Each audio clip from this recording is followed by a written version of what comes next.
Hey, welcome to Guitar Knobs, the guitars, gear, noise, and nonsense podcast, hosted today by these knobs. Tony Dudzik, Pick Guardian. Hey, everybody, it's me, Todd Novak. Welcome to the Guitar Knobs podcast. Thrilled to death that you're listening to our show. This is the Guitar Knobs Light. Hey, it's summer. It's down to me and Tony. Things are good. They're busy and everything, but we're the gonna, most important knobs. really. It's like volume and tone. I'd be tone. No, I'm tone. Yeah, I don't know about that. Well, that's my name. You look more like volume to me, buddy. And usually we have some kind of guest that's making stuff and doing all kinds of things. Yeah. But today we've got a guest in studio. In the studio. Who is also a maker of lots of things, but not the kinds of things that we typically focus on here. However, he is a Grand Poohbah. Sir, introduce yourself. Grand Poohbah, Matt Hart. There you go. Matt Hart is hanging out with us today. Matt is a musician. He is a writer, an author, a teacher of writing and authoring, an avid... A poet. He's a poet, damn it. Yes, he's the president of the Hair Club for Men. Yes.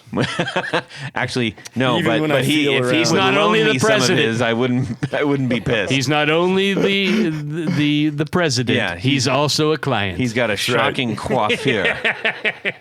Yes, that is something. Now, what are you going to do? Because you're kind of like known for that, I know. I don't know what's going to happen if it ever goes away. right? Yeah. Do you have to clip it? It's a shock. I mean, I do sometimes, yeah. Yeah. Actually, I shaved my head the day before my wedding. Oh.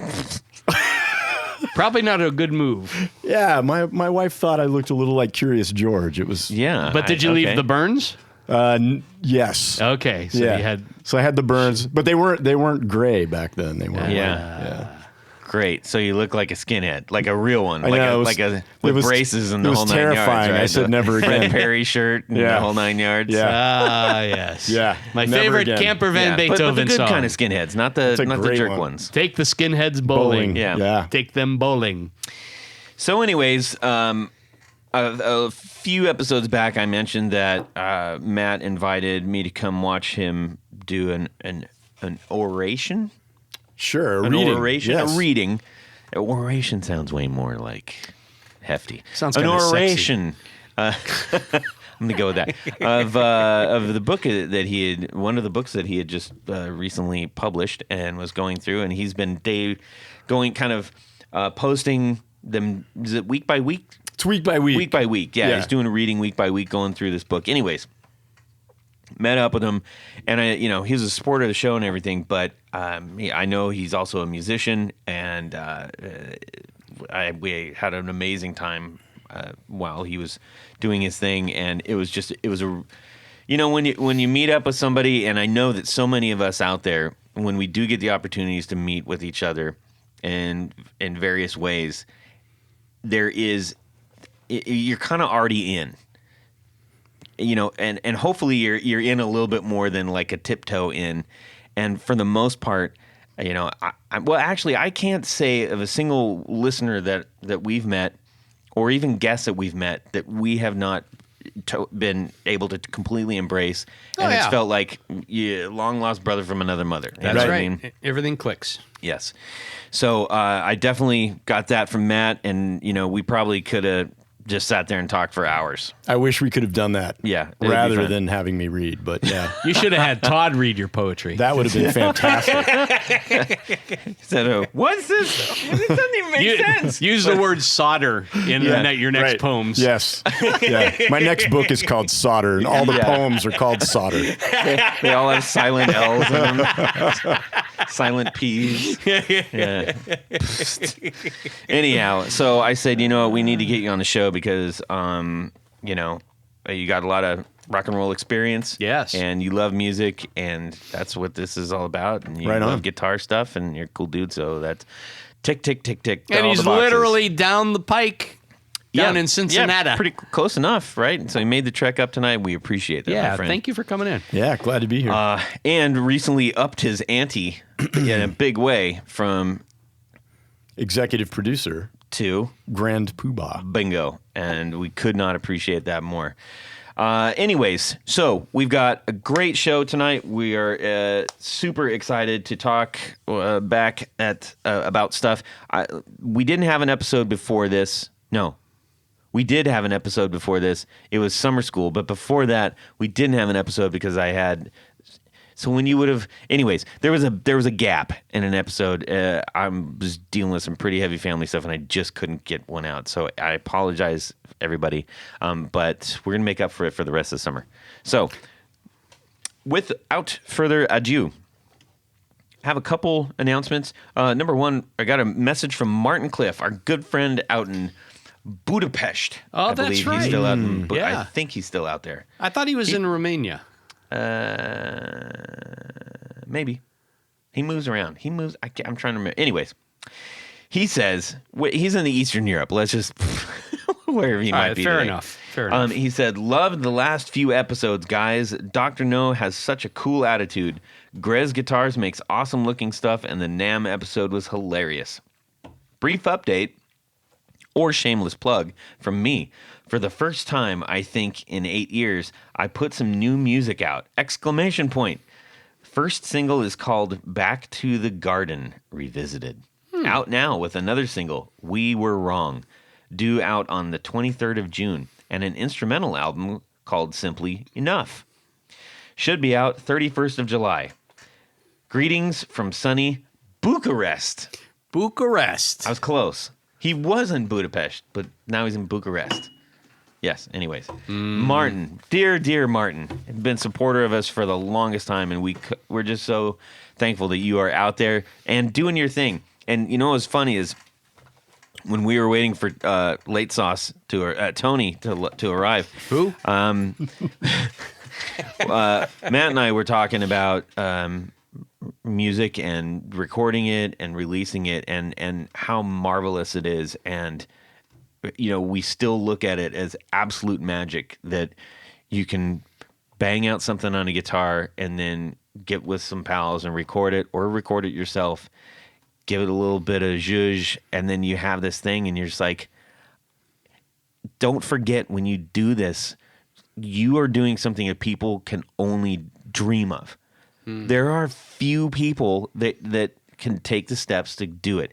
It doesn't matter how good it sounds. You made something, and you followed through your plan. You followed through where your heart was guiding you as far as what that music is, and you have something to show for it, and that can never be taken away. And that is such an awesome thing. And it's more accessible now than it's ever been. Absolutely. When we were younger, we wanted so badly to be able to record, to have a band, to, you know, get all these ideas down on tape. And now you can do it in your bedroom. Yeah. It's a miracle every freaking time. It is. And we were talking about a little bit about, you know, we're not trying to be the old folks show or anything. Like, hopefully it doesn't sound like that. I remember when you now had to have a special kind of tape deck. We were both making note of the fact that, you know, it is an amazing time, even like month by month, year by year. I mean, that's why NAMM is still so exciting to go to, right? And why we're excited about all the new gear, and things are constantly moving forward, but they're moving forward at a pace that no one's ever seen before. And when Matt and I are about the same age, when we were growing up, you know, I said, you know, I was a radio kid, and yeah, I know he is too. And many of us who are listening right now, it's like we grew up listening to the radio. And we didn't have access to everything. And this isn't like, when I grew up, like Tony just did. It's not about that.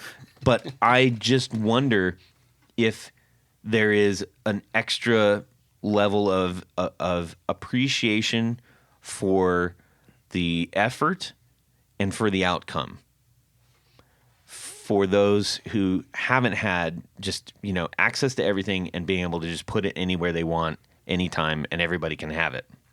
Yeah, maybe. I mean, it's a totally it's not a better or worse thing. Yeah, it's just different. a different experience. Yeah, that's all I'm saying. Yeah, I'm not throwing shade on anybody that didn't get that experience. It's got to be different. I can only assume it has to be. Yeah.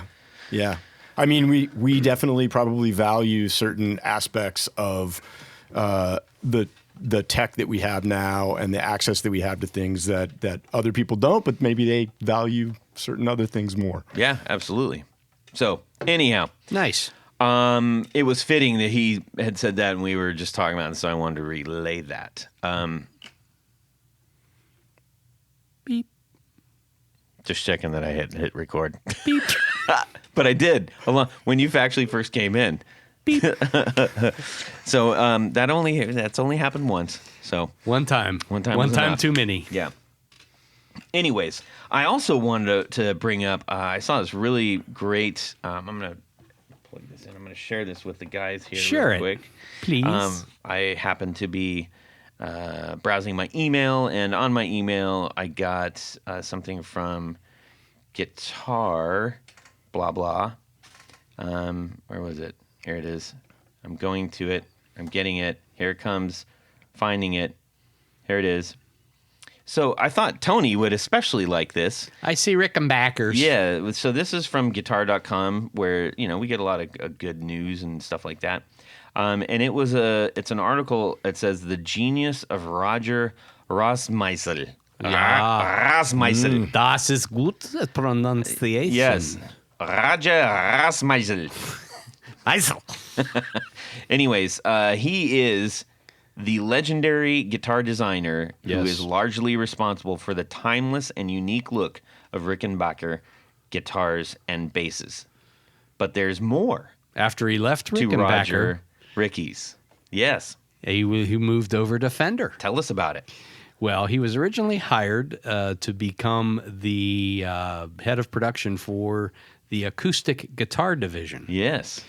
But while he was there, he also helped design the Tele Thin Lines Yes. and the there was a jazz box. What was it called? He did the Rosewood there too. Of course, the Rosewood Tele. Yeah. That many people recognize from George Harrison playing on the Let It Be And sessions. the Coronado. That's right. The semi-hollows, the Yes. Coronado. The Archtop LTD. That's and the one. The LTD. Montego. I don't know what the Montego is. So the LTD and the Montego are essentially similar guitars. Both are big jazz boxes. And Roger Rosmeisel's background was Rosmeisel. his background in Germany was, and his father made. In fact, they were called Roger guitars. Out of blue spruce. Bruce. But anyhow, those guitars are the Limiteds and the Montegos are just impossible to find. Yes. And they're really cool guitars. See, I didn't know this, that the rosewood was a chambered rosewood. It's chambred. Yes. That's Yes, it was, because rosewood is very, very heavy. Yes. So there were 6 Telecaster prototypes made in 1968. Hang on. There were 6 Telecaster prototypes made in 1968 and 1969. One was given to George Harrison, Yes. who used it in the Let It Be sessions, Yes, I and said for that. that famous rooftop gig. Yes. Another went to Elvis Presley. A Stratocaster version was also made and intended for Jimi Hendrix, who tragically passed away before the guitar could be delivered. Yes. That's my best NPR. That's very good. It Thanks. sounds like you're a documenter. Yeah. He was then involved in a car accident and obviously bad stuff. Bad stuff So after anyways, that. I thought that was really interesting. No, I mean, I consider It him. didn't really talk much about the Rickenbacker. Oh, but yeah, I mean, and that to me is his biggest contribution to the world of guitars, because he brought over.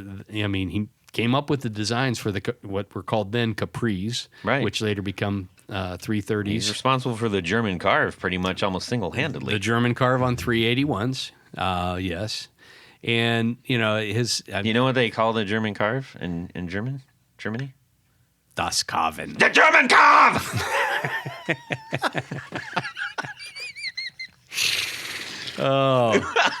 But the other part that is interesting is when he moved over to Fender. Yeah.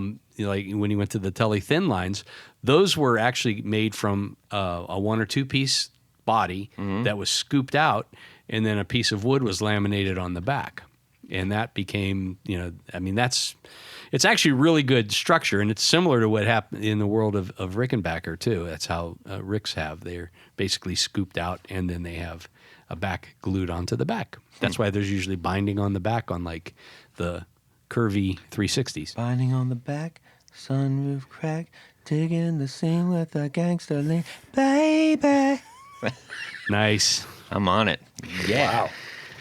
Anyhow, well, that's an excellent article. I'll have to look that one up and delve into it a little bit. Yeah. Well, we delved. That was the delve. No, I mean personally, I will delve into personally it delving and into read it in depth, and then Methinks thou delvest too much. you know me, I love to read. Anyways, so there we go. There's some fun announcements. Yeah, that's cool. That's on Guitar, That is on guitar. guitar.com. That is correct. Okay. All right, let's get through what's going on in our music world this week. Anthony. So this week, in keeping with our German theme, Yes. I was The lovely. the untalented. The becoifed. Becoifed? Yes. No, Yes. I mean, compared to this guy. Yeah. No. Yours is more like a Mine is a. don't. It's It's just less than that. it's less than that. Yes. But I Okay. bet I could do that. Yes. It's about the right length. I bet. Yeah, you've got Yeah. some a good little hair. bit of Elmer's glue. But Matt's got nothing on your fishnet stockings. So go ahead. Very true. Yeah, see you pull this off. So in keeping with our German theme this week, Okay. I Do I was get to do this through the whole show? yes. Yes. All right. I was the July 2023 issue of Guitar Player magazine has a review, and this is a very interesting deal. This is a German company with an unfortunate name. I suspect there is some weird German translation, but the name of the company is called Kiss My Strings. Kind of unfortunate, but I mean, what are you going to do? That's not what the they call best. themselves. It's not the worst. Yeah, but they make a bridge that is similar to the Mastery bridge for Jazz Is Masters that some kind and of like weird Jaguars. translation? Like, when you laugh when somebody trips.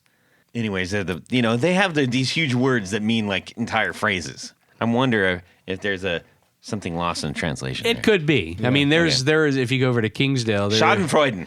Schadenfreude. Schadenfreude. Yeah. Look, he hurt himself. But there is a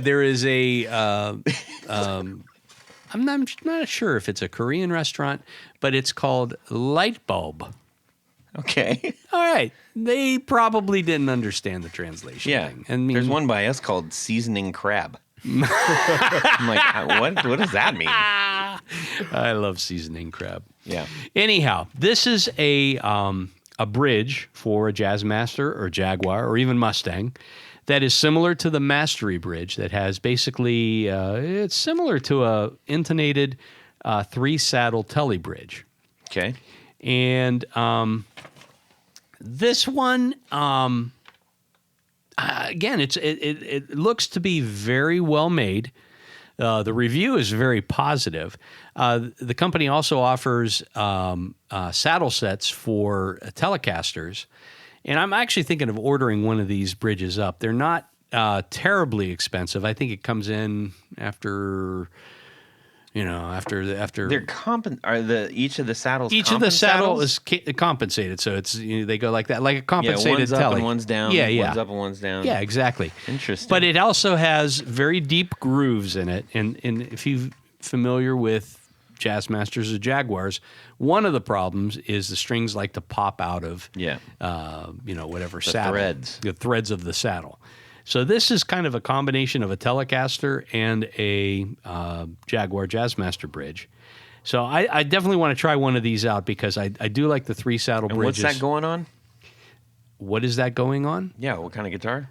A Jazzmaster or a Jaguar or a Mustang. You could do the same thing on a Mustang. Just double checking. Yeah. Reiterating, if you will. You're crossing T's and dotting I's, aren't you?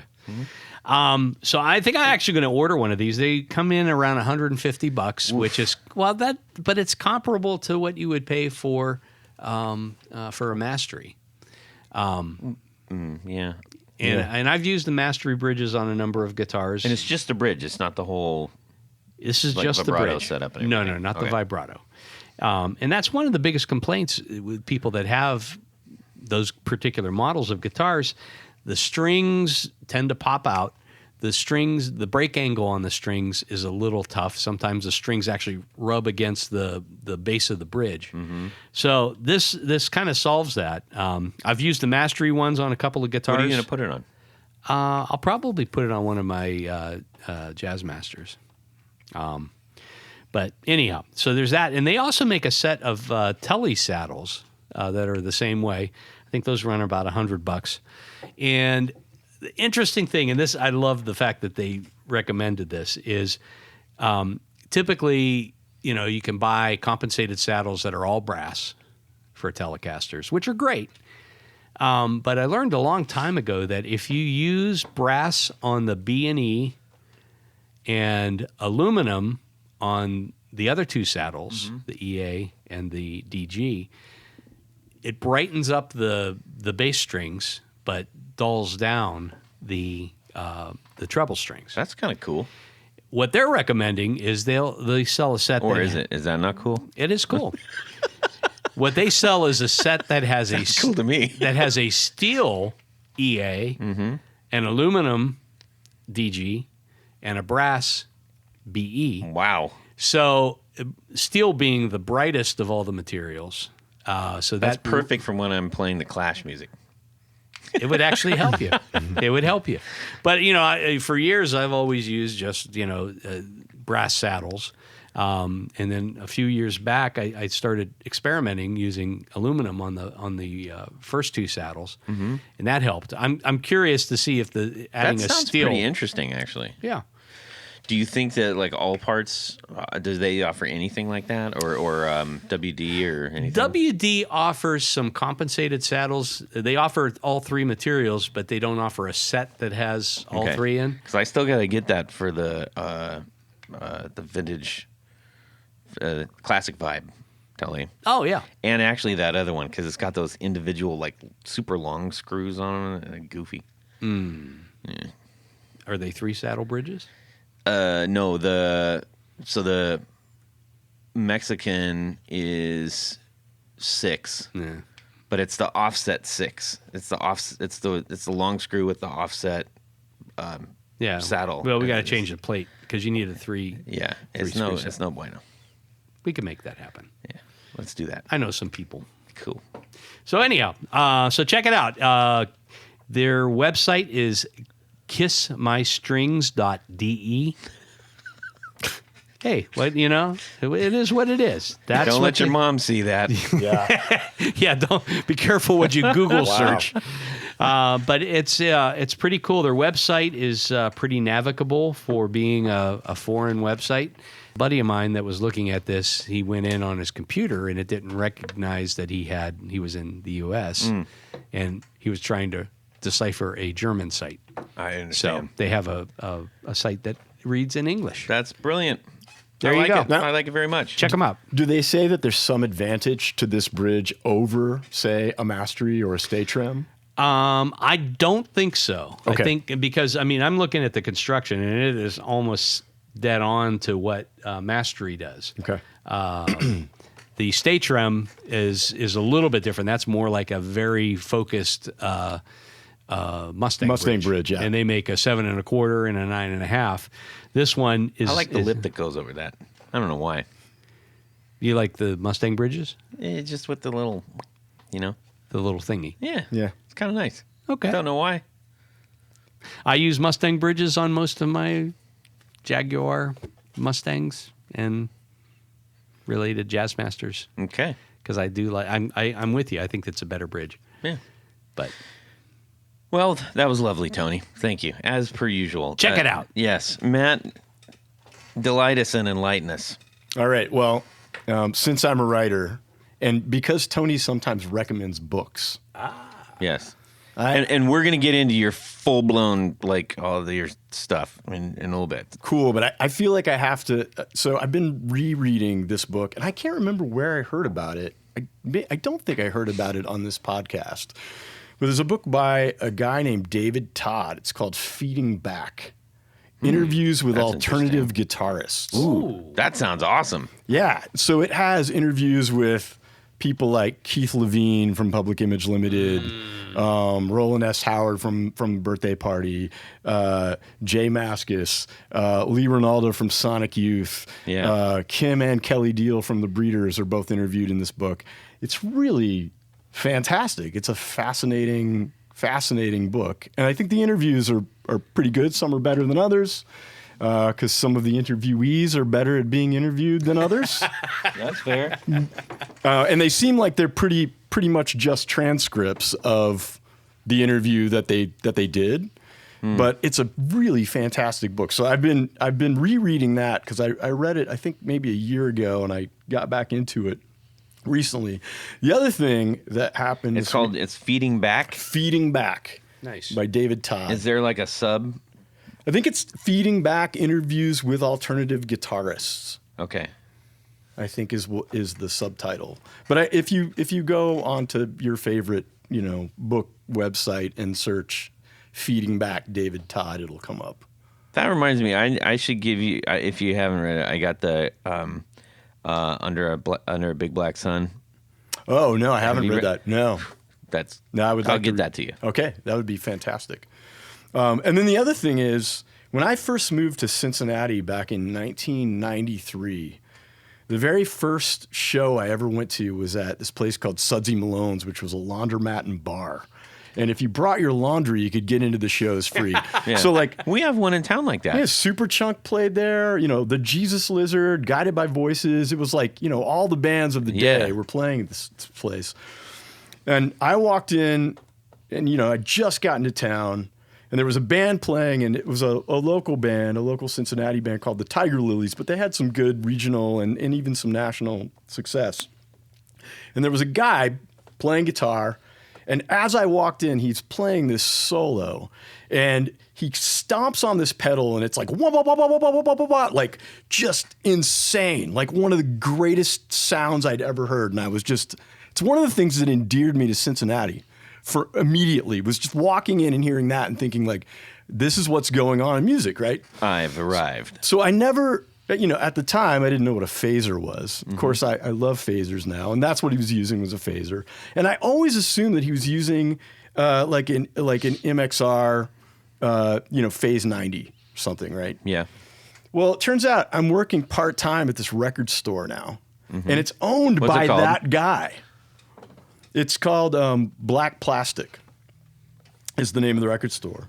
And that guitar player owns that store.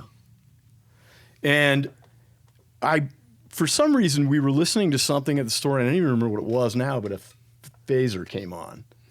And I said to him, hey, I was like, I told him the story about walking in, hearing him play that solo, and I was like, what were you using? Were you like a phase 90? He was like, oh no, Russian small stone.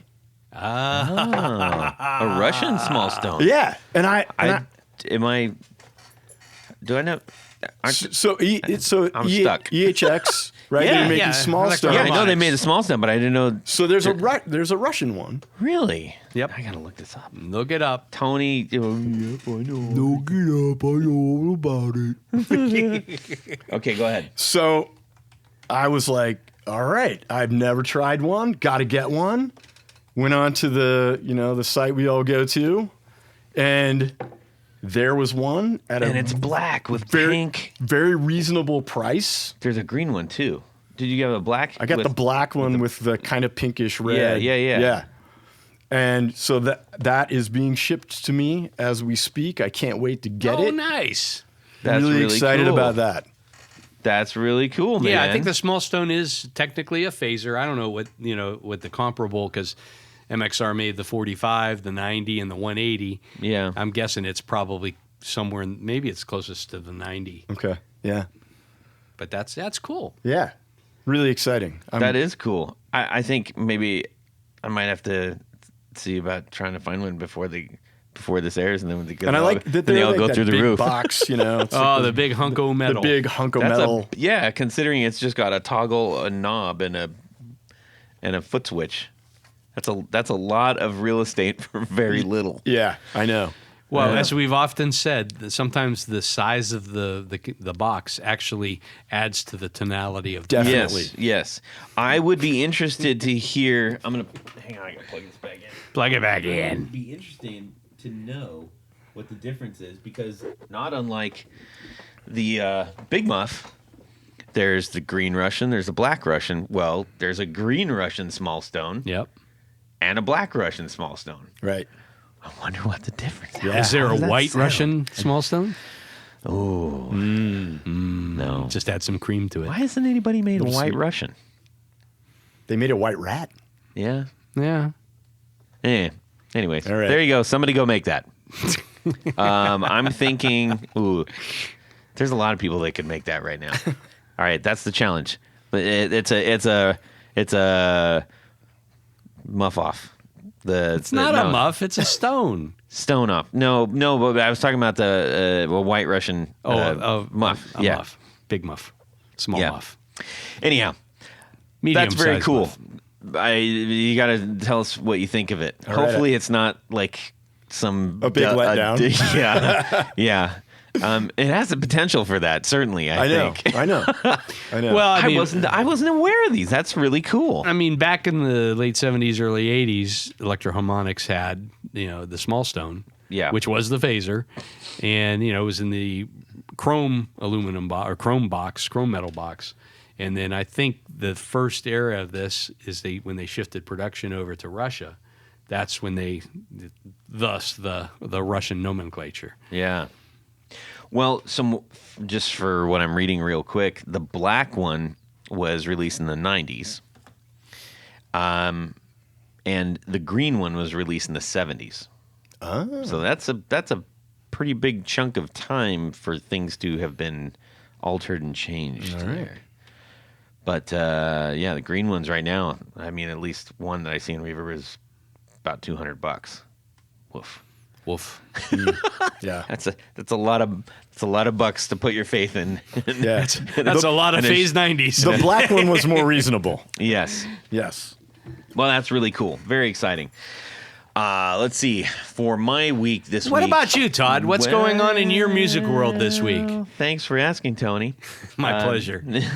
I got all of my masters back, and we are ready to release to the world the four of the new Valentino's tracks. Cool. I'm very, very, very, very excited about this, and I'm going to be meeting with one of the local radio heroes here. And Tom Butler. Tom Butler. Tom Butler. Thank you so CD101. much for all that you do for Or is it local what? music. It's 92.9 now. 92.9. Yeah, and he's been a fixture. He got us on the map for on our first album. Oh, and, nice. I'm very excited. Yeah, so I'm just going to say, do what you will, sir. Tom's a good guy. Yeah. So anyhow, that has been a very exciting thing for me. So I've been just kind of busy doing that, and very busy sorting out the Flint stuff that I've been working on, the stompers. So if you have a multi-effects unit such as Line 6 HX Stomp or Yes. or a Stomp XL, Yep. or I have the Valaton GP 200, which is a really killer unit. I mean, it's a really nice unit, especially for the price. The price is ridiculous. It's remarkable what this thing is capable of doing, and the actual the production on it. I mean, it's really cool. But they just came out with that in a junior model, which has less foot switches and now is much more aligned to what an HX Stomp looks and functions like. Nice. So we had to gear up and get that sorted out. But yeah, So is the one that you have the one with the expression pedal on it? Yeah. Yeah. Yeah. Okay. Cool. And the junior actually has an expression pedal too. It just doesn't have 2 rows of foot switches. It only has 3-4 foot switches, I think, on it. It's crazy cheap, but you still get all the same. Go check that stuff out. Seriously. the Valton GP200 series. Buy one of each. And the stompers and then fit get all of those. one of each stompers. There you go. Yep. Flint Effects. Go get them, everybody. They We just glow got in the dark. A couple orders out today, or not today, but this week. And it's just an exciting sort of thing to be doing, you know. Tell me about the glow in the dark. Well, we've got 2 UV models made out of UV filament, and under a black light, it will glow. It's pretty fun. it. Yeah. Do you have to buy your own black light? You might if you want it to glow, unless you're gigging, and that's, you know. Can we maybe get one of those foot switch flashlights with You a could. black light? You might be able to do that. Yeah, work on that. See what you come up with. I think I'll start on that now. Okay, good. Matt, Yeah, Tony. I'm wondering if you're familiar at all with these special patch cables that we love to talk about on this show. Could you be talking about Tour Gear Designs patch cables? Tour Gear Designs patch cables. Do you use them? I do, in fact. Oh my God. 3 boards full. This is going to be a 3? really easy sale. 3. You know, what you really ought to do is get the bulk pricing. If you got 3 boards full. Wow. Yes, sir. Yes, sir. 3 boards full. Yeah. Wow, that's cool. Mm-hmm. Do you like them? I do like them. They're very, very small. Yes. They come in a variety of different lengths. Yes. They come in different shapes. S shapes. Yes. C shapes. You've even said W shapes. Yes, they're still working on the W shape, but All they right. haven't released it yet. Right. Indeed. You know what else? What? You probably know this since you've got 3 boards full. They're pretty inexpensive. They're very inexpensive, but you know what I would love to know? What? Do you think, is there any way that you could get me a discount? I'm going to give you a discount. I'm going to give everyone listening a discount because all you got to do is go to the Don't do website. it. No, Tony, don't. I'm doing it. I'm doing it. You can't stop me, Todd. All right. Go to the website. Fill up your shopping cart. Go to the checkout. There's a little area called coupon code. Type in the guitar knobs. All one word, all lowercase. You're going to save an extra 10%. 10% on an already reasonably priced product that you're going to absolutely love. That's right. They also do TRS cables. So if you that's you're right. doing remotes for some of your JAS pedals, Yep. JHS pedals, Yep. or actually, I don't think you need tip ring sleeve for those. Wait, maybe you do. Shoot. I'm trying to remember. Just buy some anyhow, but because if you're going to need them. If not now, if you got you'll an need them tomorrow. expression or something like that for your HX stomp, you do need a tip ring sleeve. Do it. So where do you go, Todd? To tourgeardesigns.com. Okay. Dunsky, thank you, Tour Gear, for sponsoring our 4 on the Floor. Matt? Let me get a little bit of this. Oh, there, very nice. Roll over, Beethoven. 1, 2, 1, 2, 3. 4 on the floor. Matt, go ahead and give us your 4 on the floor. All right. So I know lots of people say that this is really hard, and it was really hard for me. Well, especially you just said you got 3 pedal boards. I so- know. I had to give myself some criteria. So Okay. first criterion is that if these were the only pedals I had, I could actually play a gig with them. Okay. Good one. Okay? Yeah. Second criterion, they had to be relatively uncomplicated. So no menus, no presets, regular 9-volt, hookup. Right. 3, they had to all serve multiple functions. So they had to do a Wait, lot no of, 9-volt hookup. No, they did have to have 9-volt hookup. Okay, good. Yeah, I thought yeah. you said no. I'm like, Yeah, whoa, yeah. we're Center going to the negative, Wayback all Machine. That. Yeah. No, they all had to be 9-volt. They had to serve multiple functions. Fourth thing, I wanted them to be $250 or less. Oh, All right. fair. And then finally, number 5, they had to allow me to create as much chaotic noise as possible. I'm talking like modulation, feedback, octave madness, all the grit you could ever want in the world. I have to be able to like step on these pedals and have people know that I stepped on them and that they're going to destroy the world. So Gotcha. with that in mind, my first pedal Is this an all death by audio board? It's not. It could be. Well, actually, you just need one pedal for that. It could be. My first pedal is the Audio Disruption Devices Failed Transmission. That's a great one.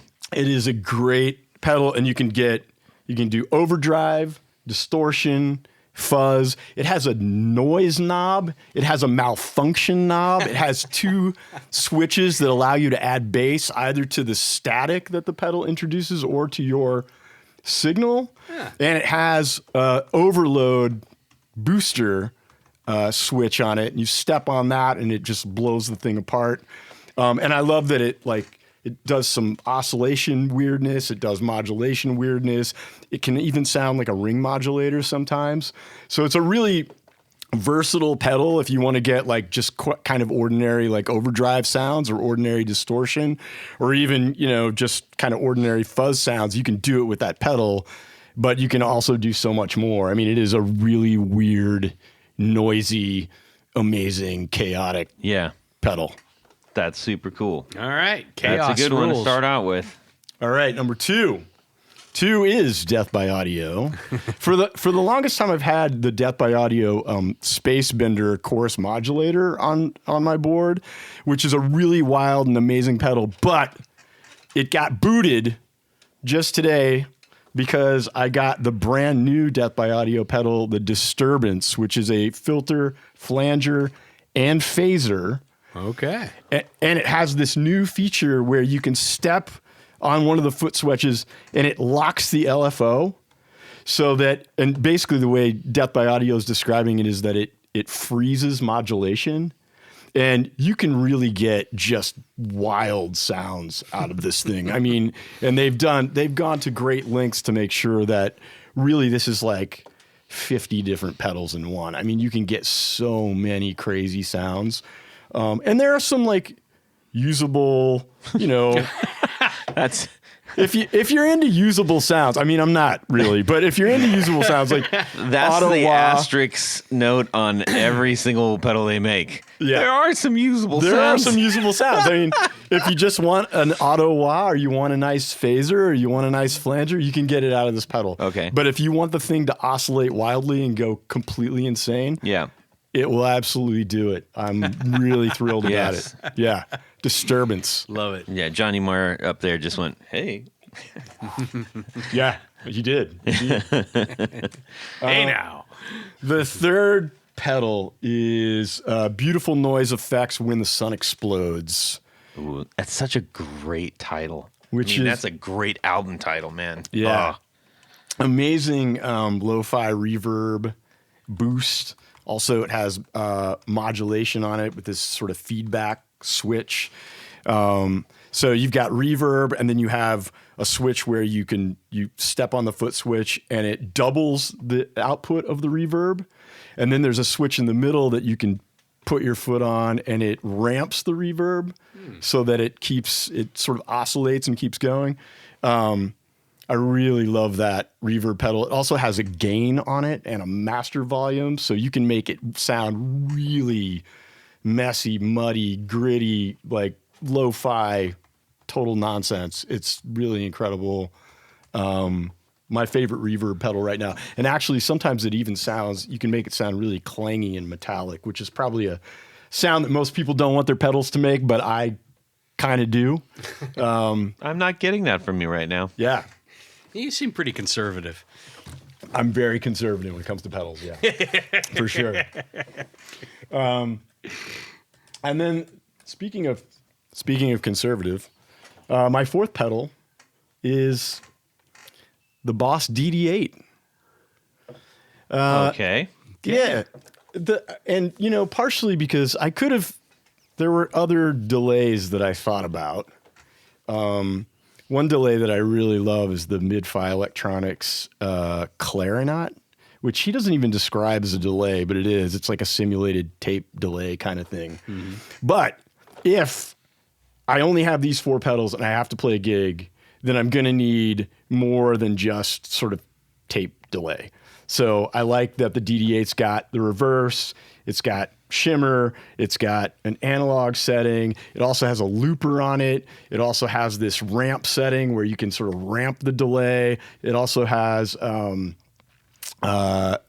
was trying to think, there's one more that I was just about to mention that I forgot, but it has so many amazing features on it, and you can really do a lot with that pedal. Yeah. It just goes and goes. That has an awful lot in it. And for 4 knobs, sheesh. I mean, it is pretty... And expression. Yeah. And stereo. Yeah. Jiminy. It's pretty wildly uncomplicated, though, for such a complicated pedal. I mean, there is so much in it, but you've got 4 knobs. Yeah, so you got expression level, feedback, and time. Those are 3. Okay, yeah, got it. Yeah. But then you got, it goes into, let's see, the mods you get, the GLT, glitter maybe, warp, modulation, shimmer, bonus reverb, reverse, warm, tape, standard, analog, loop. So those are the selections you get to choose. Yeah, and then I remember the thing I was going to say, on the back, there's this little switch, and you can either switch it so that when you turn the pedal off, that the repeats keep going until they fade out, or just stop, or loop, you can just press stop twice. So you press it twice and it stops. So if you start, well, no, that's for the looper, but for the pedal generally, there's a switch on the back, so you can do it so that when you step on it, the pedal just goes off. Or you can switch it so that when you step on the pedal, the repeats continue until they fade out. Never hear about the DD8. Why do you think? Do you think that people are just like, this is just silly? I think that people get they fall in love with whatever version of this pedal that they fall in love with. Right. Okay. For the longest time, I had a DD5. Right. And I loved the DD5. I didn't think there was anything that would ever replace the DD5. And then for a long time, The I was in love DD3, with people love the DD3. Yeah, DD7, But I really like this new version of the pedal. I think it sounds great, and I think that it just has so many options for me, and I like to make a lot of weird racket, and this really helps. That's cool. Do you have a expression pedal hooked up to this? I do not. I'm not. That's your next. I'm not a huge expression pedal guy. I mean, occasionally. But right now, I'm not using expression pedal on any of my boards. All right. Well, that's the next level, I guess, right? Yeah, maybe. Well, super cool. When you turn professional, you'll want to get a when I go expression pro. pedal. Yeah. Well, thank you for sharing your 4 on the floor. Oh, that's there. cool. Yeah, that's a fun 4 on the floor. Yeah, really, really cool. So first off, I think let's kind of start with what's happened most recently, and this is what you surprised me in a way, and it was very delightful. We met you at the place called $2 Radio, which is a really cool place.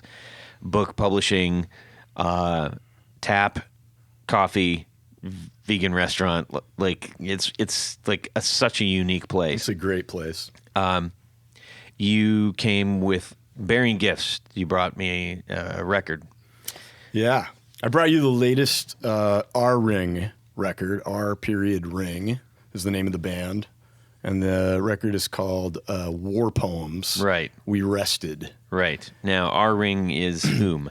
So R-Ring is Kelly Deal from the Breeders and Mike Montgomery, who played in the band Ampline, but he also owns the recording studio. It's called Candyland. That's in Dayton, Kentucky. He's recorded, bands like Proto Martyr and the Breeders, to name a couple. Sure. Yeah. Well, that was too kind. Inside that was also a little book, which is super cool. You want to tell me about that? Yeah. So at first, Mike and Kelly, who I've known for a little while, asked me if I would write some liner notes for their record. And I thought, about it for a little while, and I was like, I could write some liner notes for your record, but nobody's going to care if I write liner notes for your record. Why don't we give a song to a bunch of different poets who are also musicians or music journalists or involved in other creative fields besides poetry, and have them write a poem in response to that song, and then we'll print the lyrics to the song and we'll print the poem together and we'll make this book. And so we got all kinds of amazing people to be involved in that, including Hanif Abdurraqib. We got Lee Ronaldo from Sonic Youth to write a poem. We got Sadie Dupuis from Speedy Ortiz to write a poem. The actress Amber Tamblyn wrote a poem. She's a poet. So there are a bunch of really Hanif great... Abdurraqib, he's who also read that night, right? Yeah, Hanif is holy moly, that guy was incredible. Yeah, he won a Genius Grant from the MacArthur Foundation. I mean, he is really incredible. I mentioned at work, I was going, I'm going to go see this dude. He's invited me to this guy's Hanif, and 3 people said, Hanif Abdurraqib? And I'm like, wait, what? How do you? And they're like, he's incredible. Yeah. He has an incredible book called They Can't Kill Us Till They Kill Us.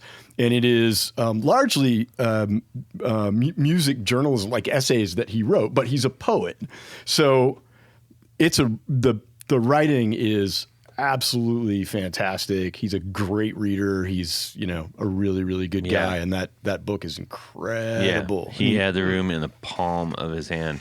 And it was cool because his particular poem that he was doing, sorry, a little sidetrack, it wasn't about LeBron James, but it was framed up as if hearing this poem or this thought stream through the acts of LeBron James's career. Yeah. Which was I was like, wait, what? You're going to do what? And then it all made sense. I was like, holy crap, that was amazing. Yeah. And I don't even like basketball. So really incredible. Anyways. Wow. So you brought that and it was super special. I was like, wow, there's an accompanying book with this too. This is freaking killer.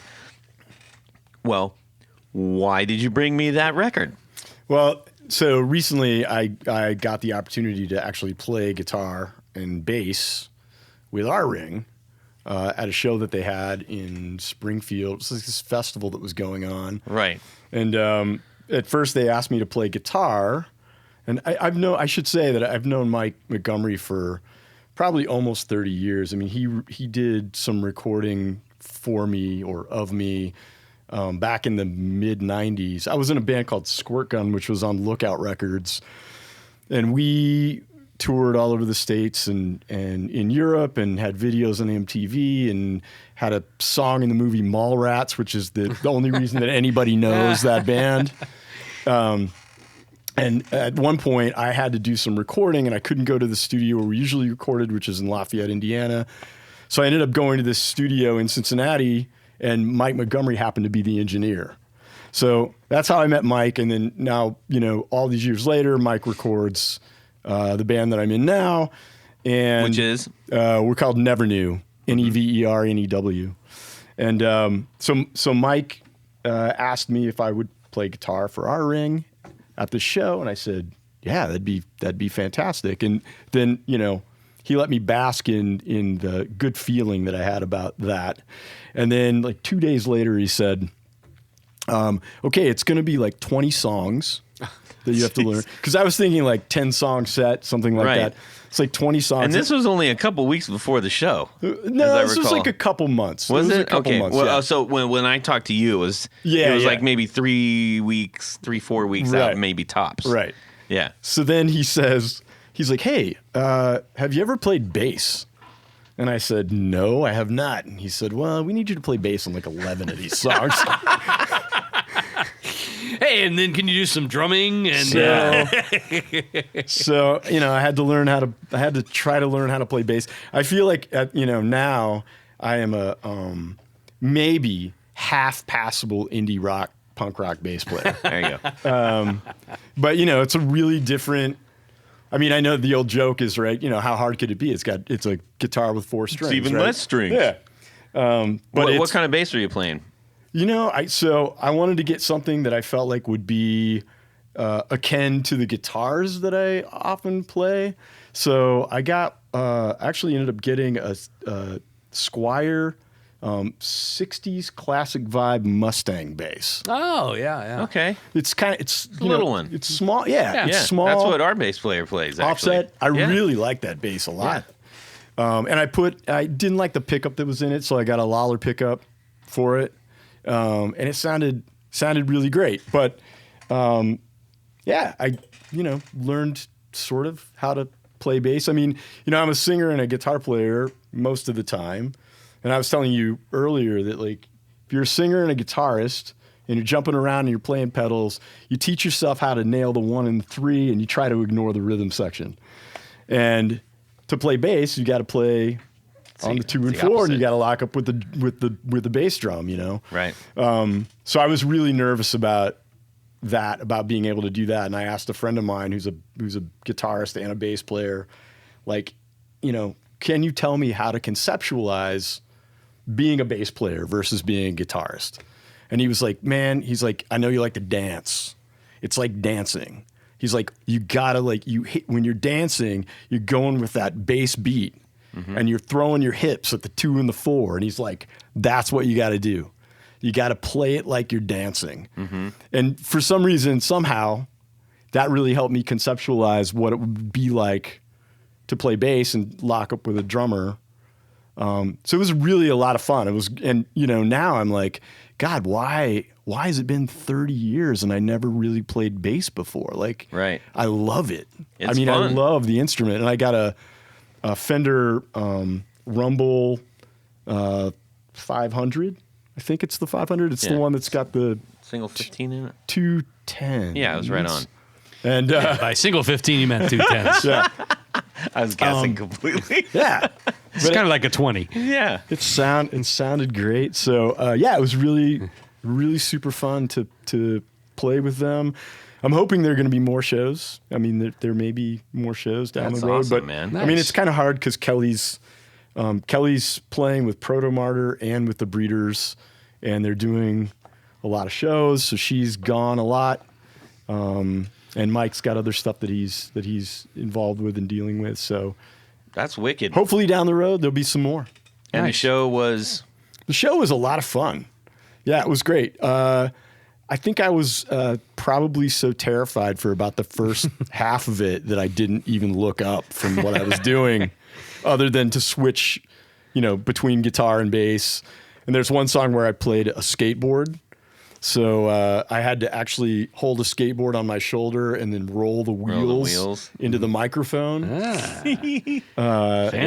Yeah, so I played guitar, bass, skateboard, and I got to sing some too. Yeah. So it was really cool. Did GBV play that show too? GBV did not play that show. They always do. I know. I wish they had. That would have been fantastic. For those not from the Midwest, that's Guided by Voices. Yes. Yeah.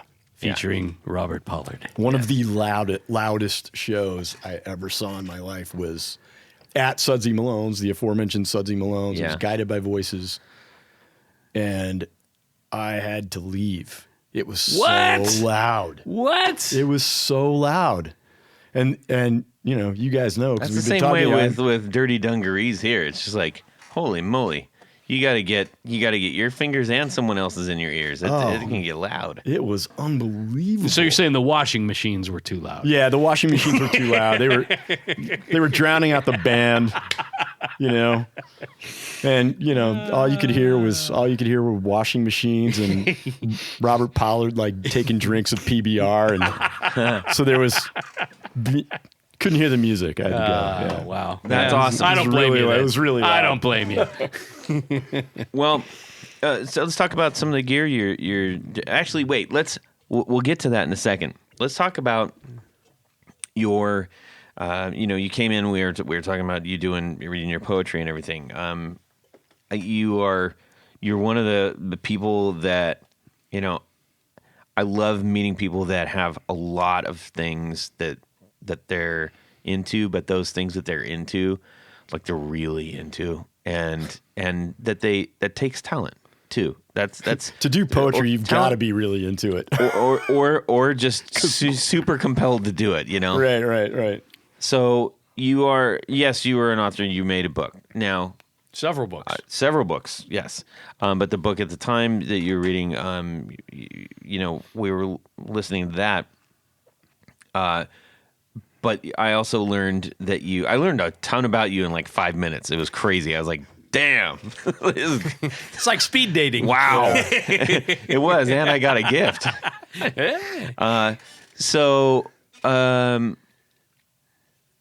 Tell us about what you do for your job. Right. Yeah. So I teach at an art college, 4-year college of art and design called the Art Academy of Cincinnati. It's been around since 1869. Wow.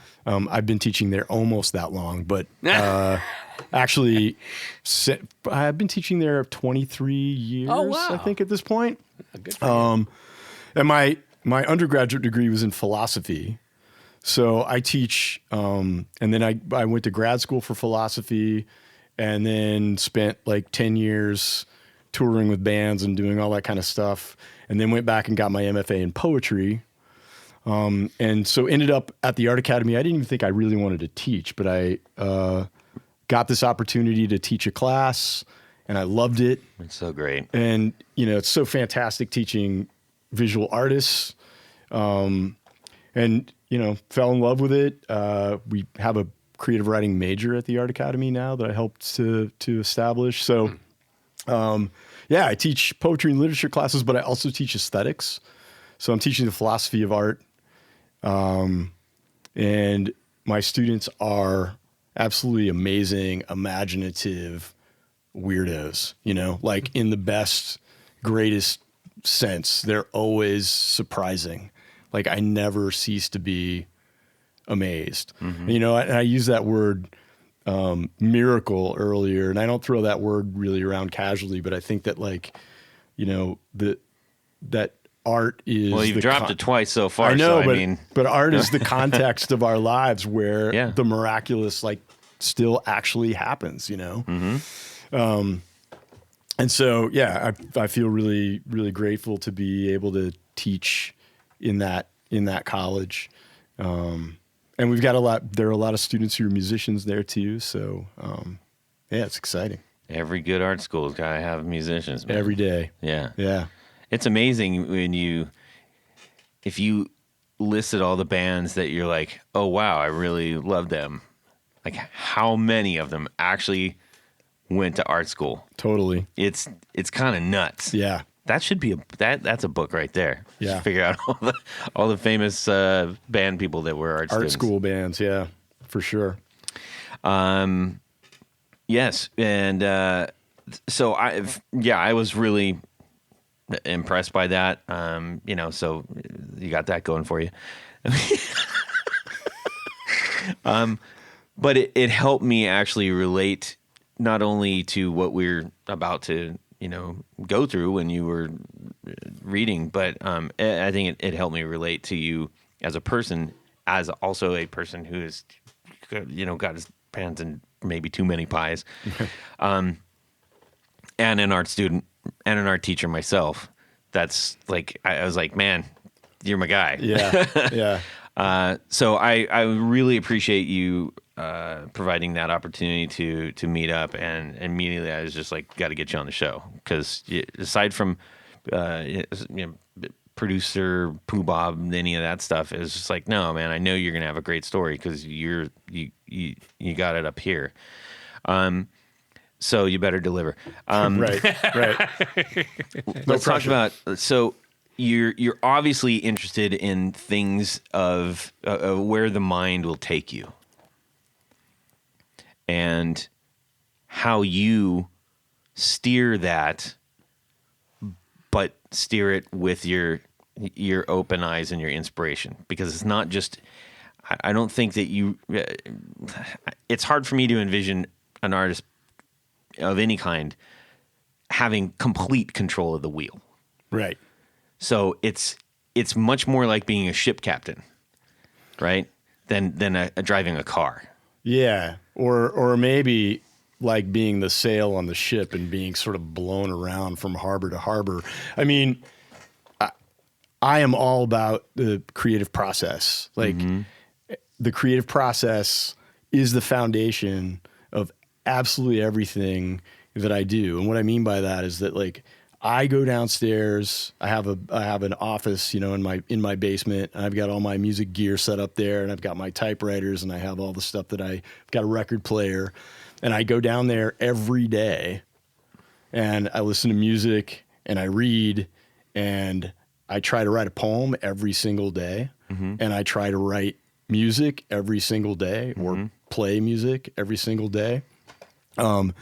And, you know, because of that, I'm like pretty wildly productive without having any real ideas to begin with. Like it's about diving into the wreck of all that stuff and allowing that to carry me to something, as opposed to me starting out with an idea and saying, now I'm going to force whatever this thing is that I have into this box. Right. It's more about playing with all of this stuff. I mean, you know, it's like we play in bands, right? And sometimes we get so serious about it that we forget that it's play.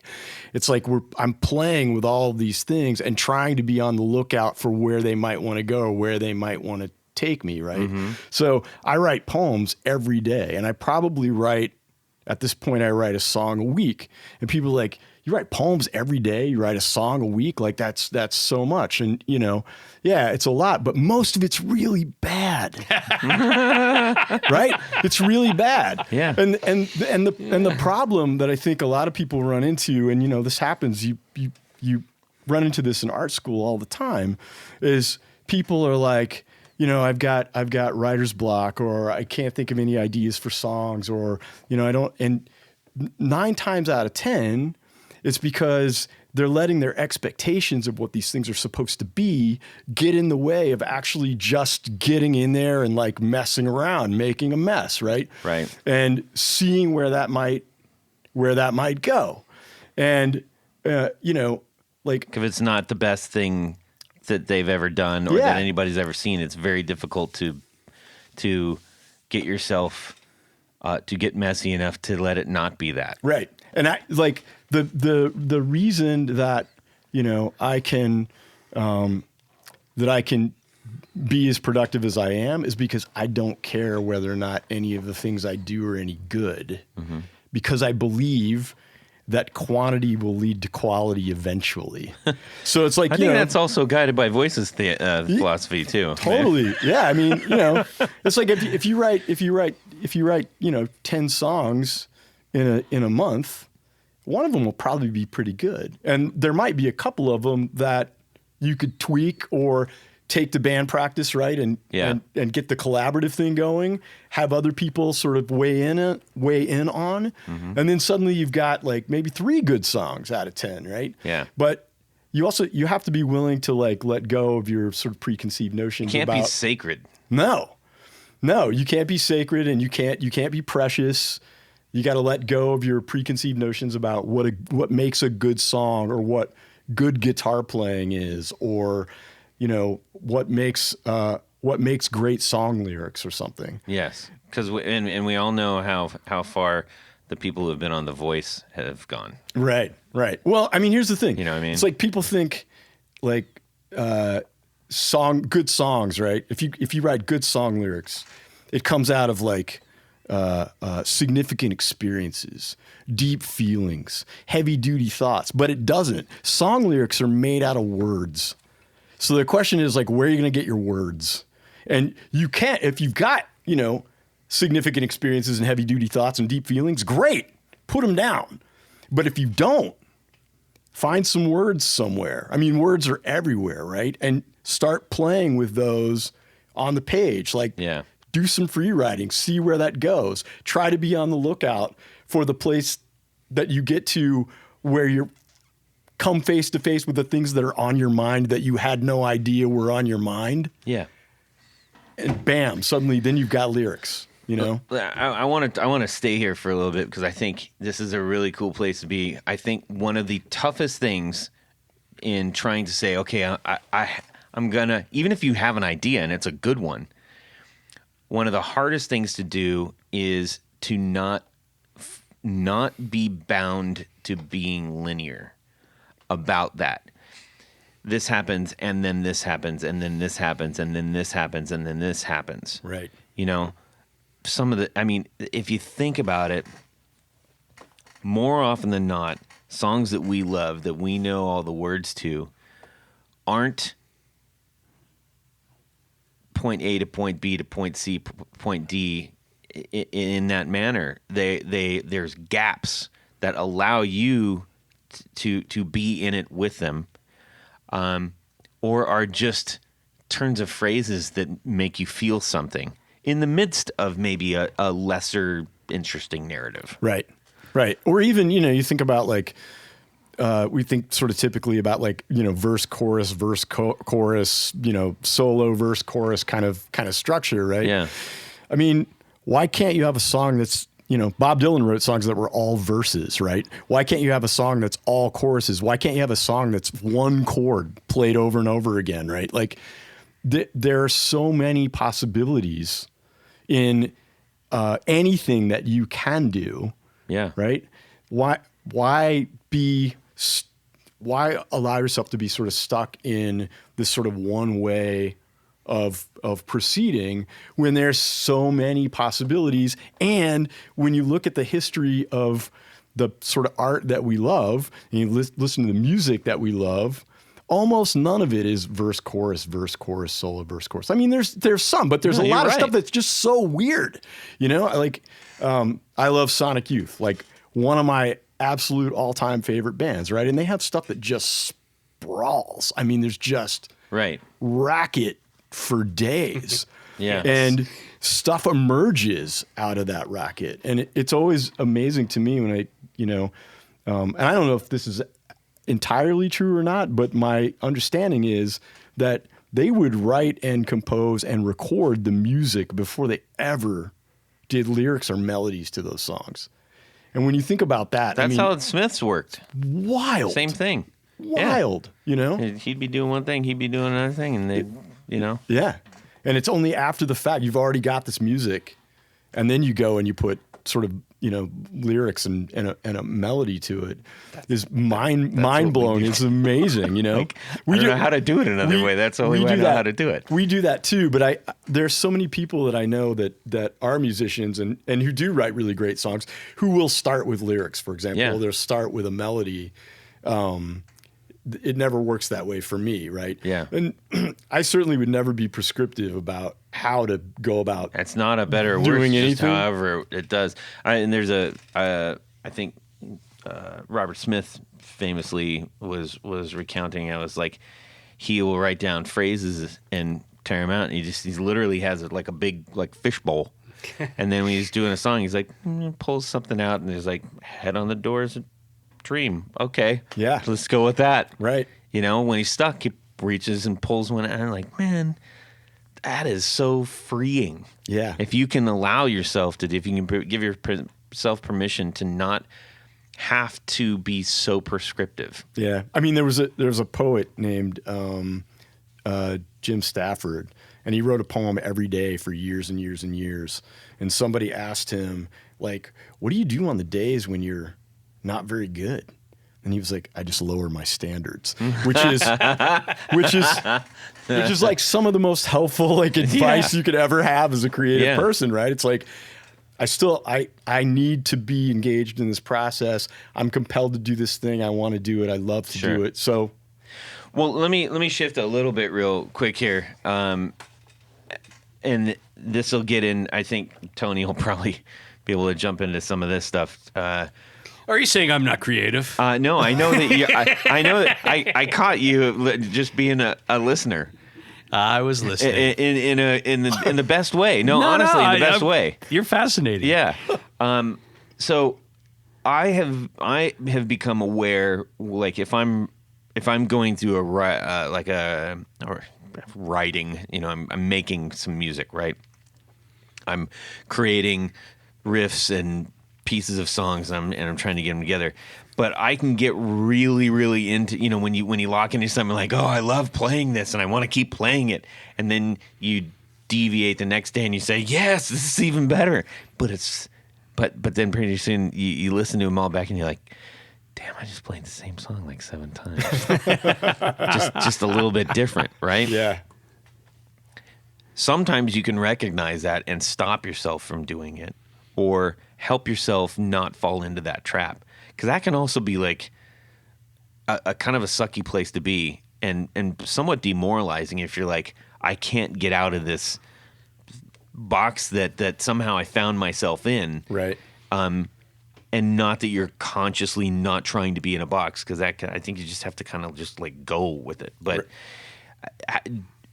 knowing how you go through and you're saying, I'm going to write a poem every day, when that translates to you getting on guitar. Yeah. Does that process follow you? Are you aware if you're like doing sort of like you're in a little whirlpool of like this riff is awesomeness? That's where pedals come in. Yeah. and alternate tunings. You're not wrong. You're not wrong. That'll help you get out for sure. Totally. I mean, and especially, if you think about the pedals that I picked for my 4 on the floor, there are aspects of those pedals, or at least you can set them up in ways where they're entirely uncontrollable, right? And so when I start to feel like I'm in a rut, I put myself in a situation where I can't control things. I can't control the outcome, or I don't know how to do the thing that I think I know how to do. So like with alternate tunings, I come up with some kind of weird alternate tuning, and then suddenly I don't know how to play guitar. So I got to learn how to play guitar again, right? And I'm definitely not going to write the same like 3-chord song I've been writing with a tuning that's completely whacked out, where the E, A, D, and G strings are all tuned to F sharp, right? It's like suddenly you got to totally think about a whole new way of doing things. And, if you can sort of let go of control, I mean, that's what I use pedals for. That's definitely what I use alternate tunings for. I've run into that a couple times. I'm like, I know this is good. I know, I can feel it in my bones. It feels like it's going to be something, but it needs a way to be just enough of its own thing. So recently came up with one. I'm like, it kind of has a similar vibe to something else, mostly because I'm using the same drive section or something like that. And I was like, oh, wait a minute. What if I hit this with a trim, and that like made it a totally new song? Totally. There's one that I did on one of the 1 Minute Wonder demos. That, by the way, those are going to kick back in real soon. Here now, I got my setup going on, and I just you plug in and you're like, I don't know what's going to happen. I don't come to the table with which is why sometimes that's a real pain in the butt to do, because you're like, crap, I'm not getting what I want out of this pedal. But it did, and I was like, oh, and I said, I'm keeping that one. Right.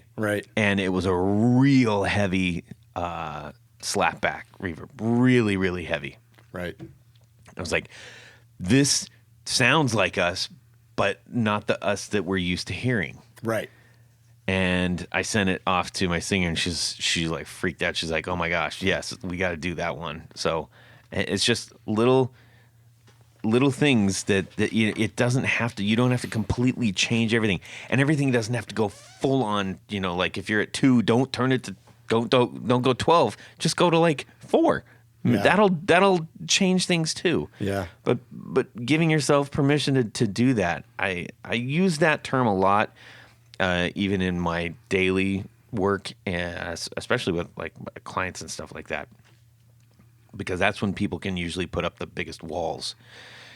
They're not necessarily against you; they're just walls that they've put up for themselves to be safe. Yeah. And I say, you need to give yourself permission to not have that wall in front of you. So yeah, it's so important. Yeah. Yeah. Now, do you find also maybe changing up instruments makes a difference in getting you out of a rut? I mean, obviously you talked about playing bass and then later skateboard. Yeah, right. Yeah. Oh, yeah, there's no doubt. And even different guitars sometimes, right? Like, I mean, playing a Les Paul versus playing like a Fender Mustang. They're two entirely different experiences, right? Yeah. So, switching up instruments. I mean, I have a synthesizer at home. I've got a Arturia Micro Freak that I play with. And Synths are really hard to strum. They are very hard to strum, but Unless you get those strap-on ones. yeah. Well, a keytar. Yeah, the keytar. You can have a keytar. But I think changing instruments can also be super helpful for getting out of a rut. For sure, absolutely. And changing amps, anything. I mean, the thing that's so great about like what we all do, right, is that we have all these different components, and they come together in all these different, this wild variety of ways. Mm-hmm. And you change one element and everything changes. That's why it's like, it's like you swap out one pedal on a pedal board and all of a sudden the whole pedal board sounds different. Totally. Yeah. I would even say along this line, and this is something that I don't practice as much, but now that I'm going to say this, I'm actually going to put this into practice, is oftentimes when I get the time, I'm like, our band's in writing mode. I want to produce. I want to get something. I want to okay, strap on the guitar and go, right? With the hopes that something's going to come out. Right. But what I need to be better at doing is saying, I'm going to just grab a couple different pedals. I'm not going to look for any kind of outcome on this or even hope there's any outcome. I'm literally just going to do something different so that could help me not just kind of like play the same stuff, play the familiar riff, play where because your muscle memory starts doing the same thing too, right? Totally. So in thinking about this, that could be a really easy way to help me not do that. Yeah. I mean, I think about, right now I was telling Tony earlier that so my band has this residency at this bar in Cincinnati called The Comet, and we're doing 5 shows over 5 weeks. And on the very last show, I've given myself this assignment that we have to play at least 9 brand new songs. Wow. And we just found out about the residency like 2 weeks ago. So starting 2 weeks ago, I'm trying to write 9 brand new songs. And the thing that will stop me in my tracks is if I sit down every day and I say, I'm going to write a never new song. Yeah. I'm going to write a good one, Yeah. Like, I can't even worry about trying to write a never new song. Like, if I wind up writing 9 Joni Mitchell songs, that's fine. If I write a Clash song, that's okay. Sure. If I write a Ramones song, whatever. It's like I can't worry about following in the footsteps of anything that we've done before, and I can't worry about like what I think the band's supposed to sound like. I can't worry about what I think other people want to hear. I can't even worry about what I want to hear. I have to find a way to get out of my own way. Yeah. That's a great way to put it. Yeah. So let's talk about some gear. What's your number one? So I don't have any nice guitars. By the way, do we say that because of Jimmy Page? Is that why we do that? A number 1 and number 2 and I guess maybe there's some correlation to that. I don't know. Yeah. Just out of curiosity. Yeah. Go ahead. So I don't have any really nice guitars. They don't have to be nice, man. Well, here's the thing. Every guitar that I ever had, probably until about 10 years ago, I smashed at some point. Okay. So I wish that I hadn't, because I had like Got a hotline you can call for that. I had a Mexican Telecaster that I wish I still had, that I smashed a long time ago. But right now, my number one guitar, I have a Fender Jazzmaster classic player special. It's got Lawler pickups in it. It's got a mastery bridge and vibrato. Why were you saying I don't have a nice guitar? What are you talking about? It's pretty tricked. It's That's tricked pretty out. nice guitar. That's Tricked a pretty out in nice the way. guitar. Tricked out in the way that Till I you want to be smash tricked it. out. I mean, I mean, your vibrato system costs more than most, I just mean that available guitars. I don't have any vintage guitars. I don't have Doesn't have to be vintage. Neither, I don't. But neither do I. so Tony's oddly quiet, but neither do I. Tony does. Yeah. Neither do I. Yeah. But that's my number one. I play that What color? guitar. It's black with a tortoise guard. Nice. Yep. There you go. Do you at all use the rhythm circuit, the upper controls? I use it as a stutter switch. So Turn the volume. I turn the volume all the way down, and then it just. That's cool. Yeah. Yeah. Yeah. That's how I use the rhythm circuit. Trying to think. I also I've got a Fender Player Jaguar. Okay. It's got a Brandon wound in the neck. Actually, Nice.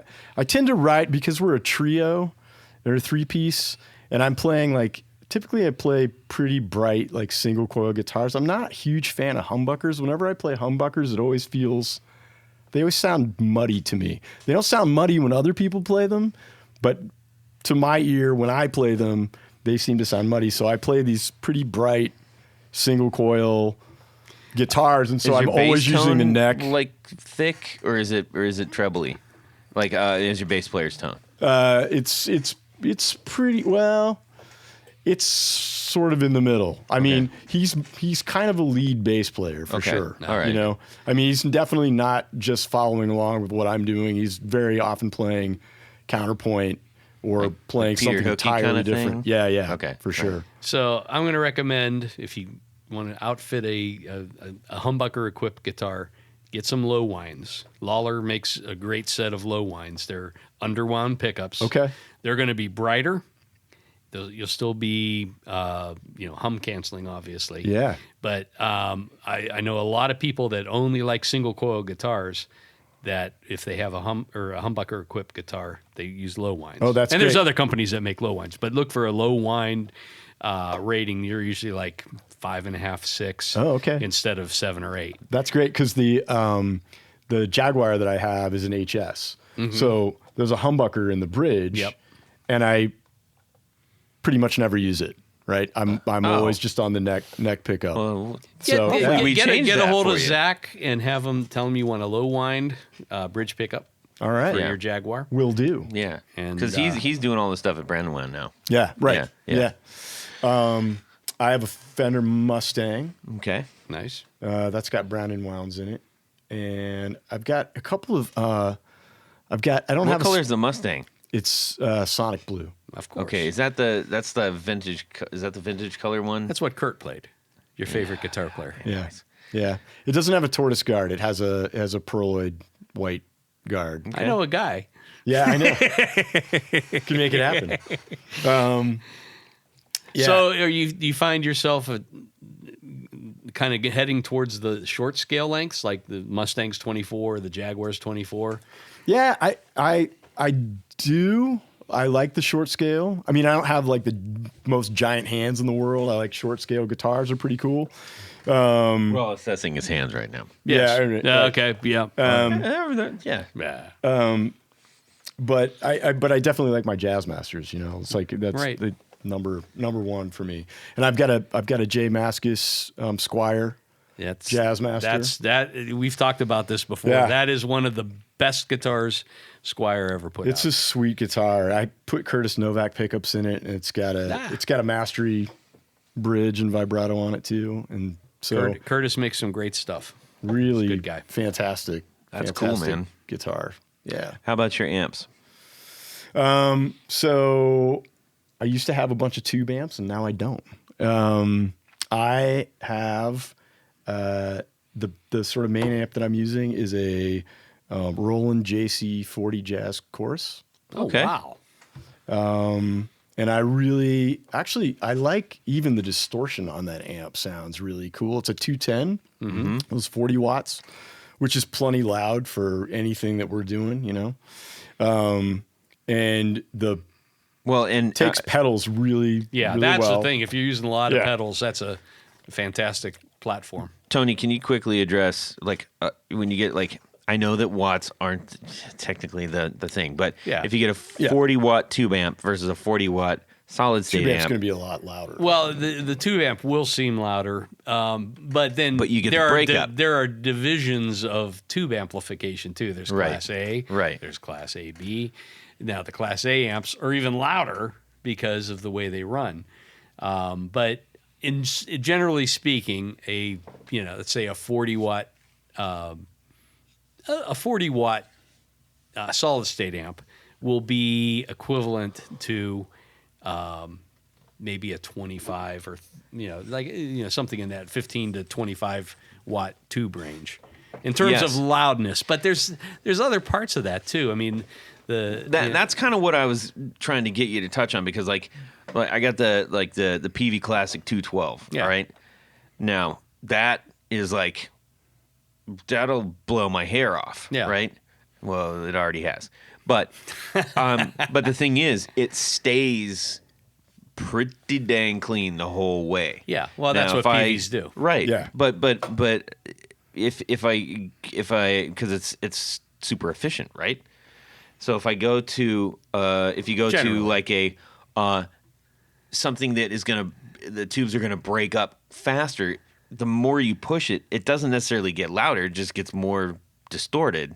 Right. There's a certain And level. that's where that weirdness comes in of like, why is my solid state amp so much louder than my tube amp that are both in the same range? Right. Yeah. Well, I think, as you said, there's a certain level, even with a tube amp, you can turn up to a certain point, and that's as loud as it's going to get. Right. When you start going a little further, that's when you start getting breakup, and breakup in the power section is actually a little different distortion than breakup that was coming from the preamp stage. Yeah. And some people actually prefer a clean preamp going into a saturated power section. Yeah. Because it is a little different type And of that's where distortion. and some amps you'll get like, or even pedals, you get like pre and post. I mean, I know electronic audio experience Yeah. did the Halberd that had the pre and the post on Yep. it, and that was really like, wow, when you start playing with that, you get crazy Yeah. For sure. crazy different stuff. But I mean, like typically with my amps, I'll even if they have a master volume, I keep the master volume wide open, and then just run, the preamp stage. I let that do its thing. Yeah. Because especially in my case, Voxes sound better without a master volume, in my opinion. And when you keep the power stage wide open and control the overall volume with the preamp stage, I think you get a little better signal, at least in my ear. Yeah. To my ear. Yeah. So- So I'm using the jazz course, and all the effects are going through that. And then Do you go into the effects loop, or do you go into the amp? no, just into the amp, Okay. and then simultaneously I'm running it's a Lee Ronaldo Club. It's a ZT amplification, Lee Ronaldo signature amp. It's a 112, and I just run that completely clean. So the jazz chorus has all the effects. The Lee Ronaldo amp is clean, so I always have that clean signal going through no matter what else is going on. There's the clean amp, and then there's the amp that's got all the effects and the dirt and everything that's happening. And to me, it's like having those two amps both going all the time. Yeah. Gives it a much sort of fuller sound, and I can set them a little differently so that they complement one another. So that's what I've been using for a while, and I've got a Fender Tone Master Super Reverb, which I also really dig. But God, that jazz chorus is awesome. I mean, it took me forever to get one, and then I got one. I was like, oh, this is great. You know what? Yeah, I love the look of I mean, they don't look like any other amp. You find me like, that's such a cool looking amp. On that note, that made me think of the Yamaha G series. I love the look of those. I don't know why. You're not giving me any love here on that. I'm not a fan of the G series, but I will take one of the T series any day of the week. Okay. They made a series in I guess it would have been the 90s. There was a T50 and a T100 that are just incredible tube amplifiers. But There you go. Yeah. Yep. I don't know why do I like that so much? Yeah. And it might just actually be just It's the grill grill cloth. cloth. It's so cool. Yeah. Anyways. Those Yamaha amps are great. We have one of those. I have a picture here of a really, really old one that I stuck a Telecaster. Those through are nothing. If you find one of those, Yeah. just Yeah. take a chance, Yeah. get something new and weird. Awesome. They're great. All right, man. Well, hey, this has been just an absolute delight talking with you about all this stuff, and I know that we could do a whole lot more. Tony, Yes, Todd. got the keys? I mean,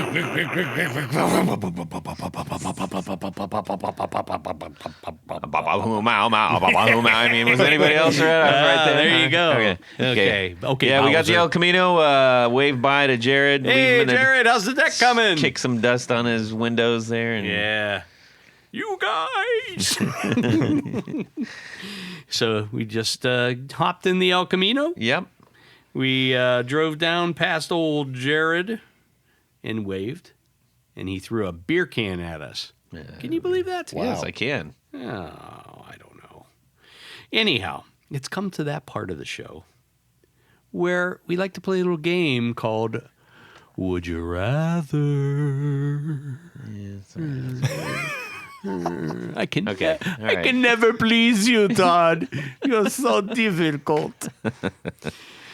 This week's Would You Rather comes from our pal Michael Rigby in the United Kingdom. I bet he never gets asked. And we won't even say it. Go ahead. Look at all the lonely people. Oh, jeez. Hi there.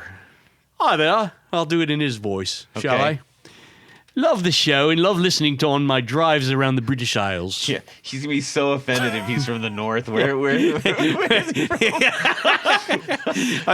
I believe he's from the southern part. Yeah. Anyways, The posh part. Just read it. Just had a thought in regards to submitting a Would You Rather, but with a little bit of a twist. Ooh. Would you ruin it? Uh-huh. So it's called Would You Ruin It? You ruin it? So here's how it goes. Yes. You're at a dream gig, and you're asked up on stage to play a song, and you're handed your dream guitar, running through your dream amp. Okay. However, there is a mystery pedal on the floor, and the person to your right, in this case, anti-clockwise. What? Anti-clockwise. Anti-clockwise. Okay. Counterclockwise, as you would To say. my left. No. To the right. my- Oh, no. Wait a minute. To the right. Anyways, go ahead. Oh, we're talking about in the room right now? In the room right now. Okay. Ugh. Yeah, So all right. I didn't you're get the to my map. right. Yes. So that would be anti-clockwise. Okay, person to the right, that's me. So the person to your right Yes. has to choose the pedal. Oh, there's a mystery pedal Yes. on the floor. Okay. And the person to your right Gotcha. has to choose that mystery pedal. And Oh. if they want anything to go wrong or right for the gig. So they can either ruin the gig or make the gig. Oh, okay. Oh. So I've got my dream guitar. Okay. I've got my dream amp. And Todd, who is to my immediate right, gets to choose a pedal. And he can either make me sound fantastico or... And, you know, our pal Michael here just wants to know how mean or funny people can be. All right, so this is the buzzer thing. Yes. The electronic buzzer So situation. he gave us an example. He All right. said, let's just say you're back in 1974 at CBGB's and you get asked on stage by the Ramones. You're handed a Les Paul Jr. running through a cranked Marshall Super Lead. However, the person to my right could say that the pedal is a time-traveling Miku stomp. Miku? Yeah, that's the Yeah. one that. Oh, does, yes. That turns itself on every eighth note you play. Oh boy. Or whenever you play a G note, the volume drops by 10%. Let's see who is mean and who is kind. Okay, well, Tony, Yes. you want me to go first? have to go first because that's what we do. Okay. And why do we always have to pick on me? Yes. So All it's your right, dream so gig. my dream gig. Let's just, Okay. let's just. Do we have to say what the dream gig Oh is? yes. Okay. Oh yes. Okay. That is part of this. So I'm going to go back to 1964 Okay. at Shea Stadium, Okay. and I think it was Shea Stadium. Yeah. And George is tired. He had a very sore throat, and he says. We're going to be, if you need to grab a drink or some popcorn, go for it. We're going to. He says, Tony, would you mind coming up and playing a song with the boys? That's your George Harrison? What the? How, what?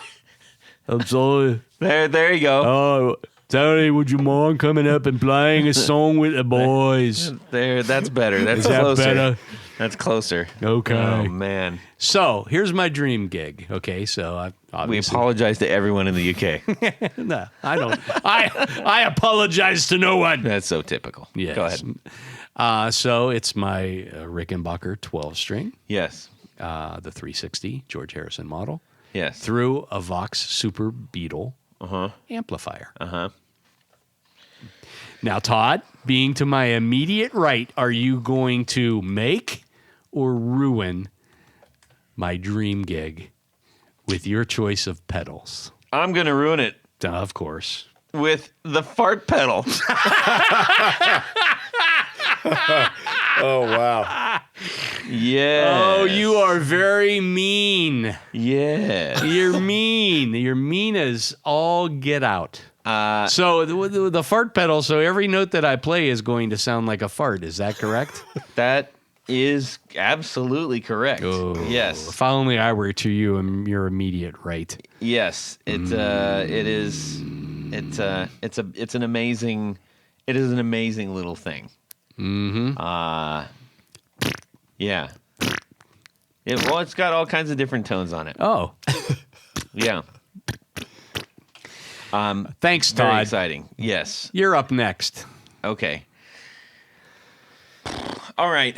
We'll say dream gig. I'm gonna I'm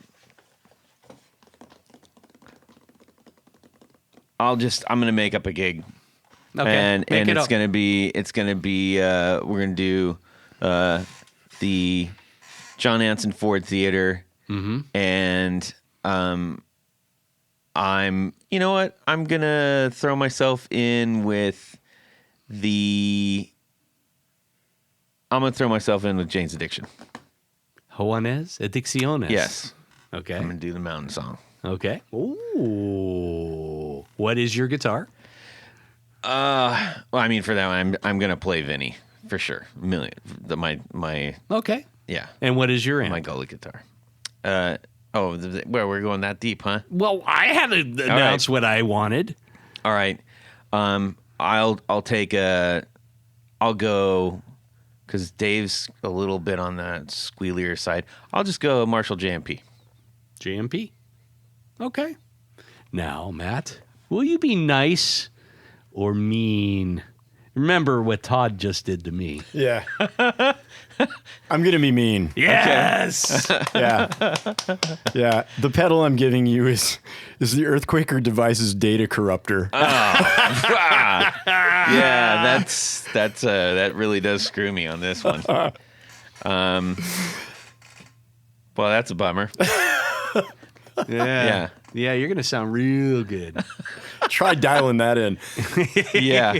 No, I'm familiar. That's not gonna It's be good. it's one of my favorite pedals. Like I use it all the time, but it is hard to control. Yeah. Okay. All right. Fair play. Go ahead. Matt, go ahead. What's your dream gig? All right. Dream gig. Sonic Youth. Daydream Nation era. So we're talking 88.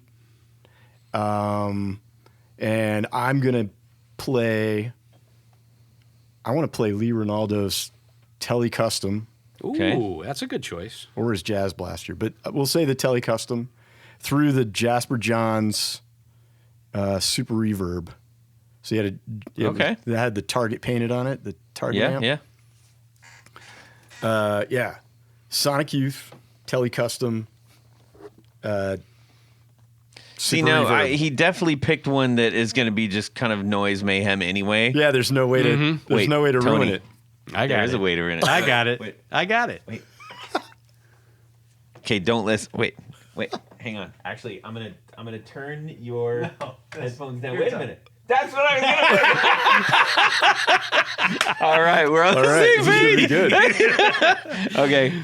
Well, since we're all mean in this room, we don't have That's so amazing. we don't have the Jared, exact same pedal. Jared or Billy here, who are the nice ones. Yeah. I'm going to ruin your gig too. And how am I going to do that?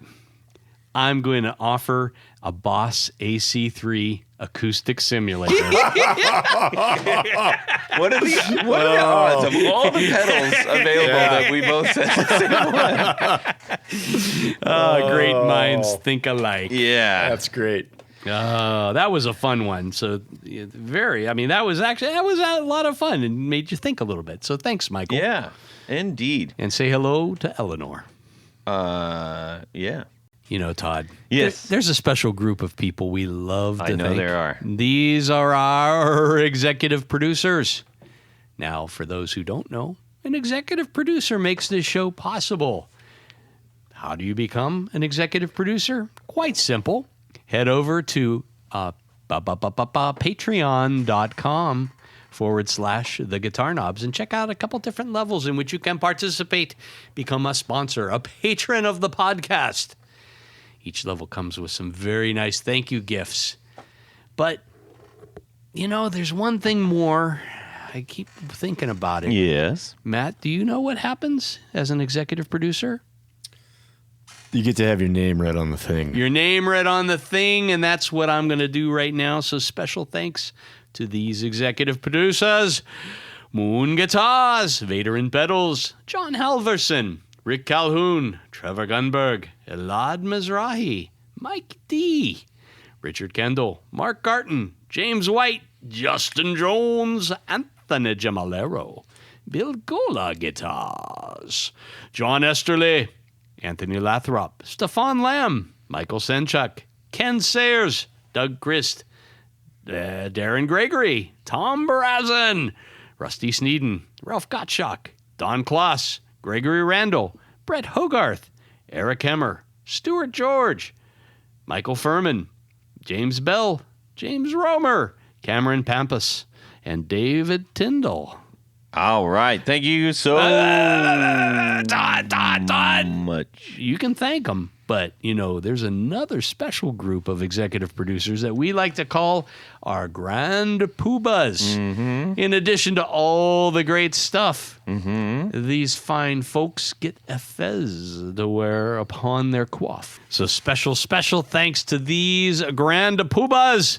Tommy Manasco, Ricardo Igreda, David Kaminga, Brandon Wound Pickups, Hex Matos, Michio Murakishi, Bob Crouch, Jack Cadian, Sam Jett, Tyler Rhines, LSJ Music Company, John Williams, James Pennington, Adam Johnson, Steve Keys, Cody Foster, Science of Sound, Brian Robison, Jonathan Jerusik, Corey Nigro, Michael Van Zant, Tim Nowak, Jonathan Daly, Martin Cliff, Sean S.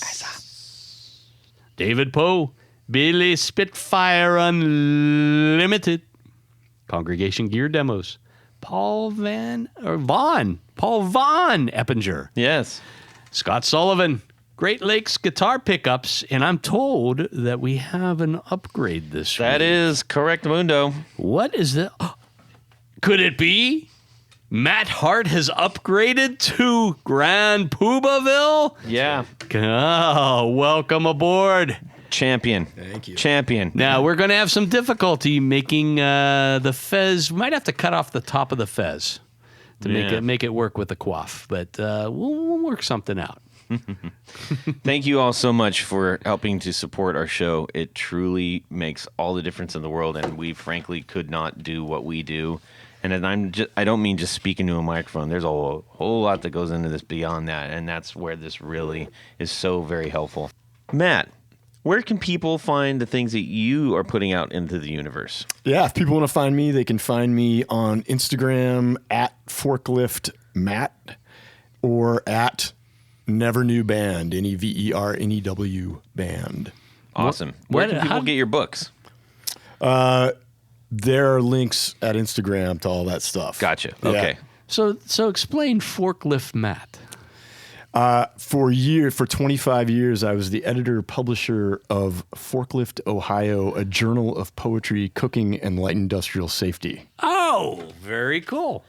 That explains amazing. it. Yeah. I saw it. I said, I don't know. Maybe he drives the forklift. I don't know. Yeah. Dig it. Tony, how about yourself? Head over to pickguardian.com. Check out some of the wares I have available. But by and large, what I do is custom work. So shoot me an email at, there's a link on the website. Yeah, And I'll take really good care of you. I promise. indeed. I've seen that promise in action, and it's fantastic. All right. You can shoot me an email, Todd at theguitarknobs.com. You can also DM me at Instagram at guitarknobs.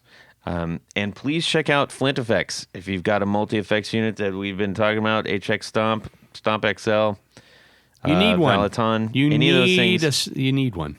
it's $10. Ain't going to hurt you. It's going to help you. That's what it's going It'll to make you look cool. And I say on it, protect your knobs. All right, everybody. Matt, thank you so much for hanging out with us. And we look forward to you moving to Columbus very soon.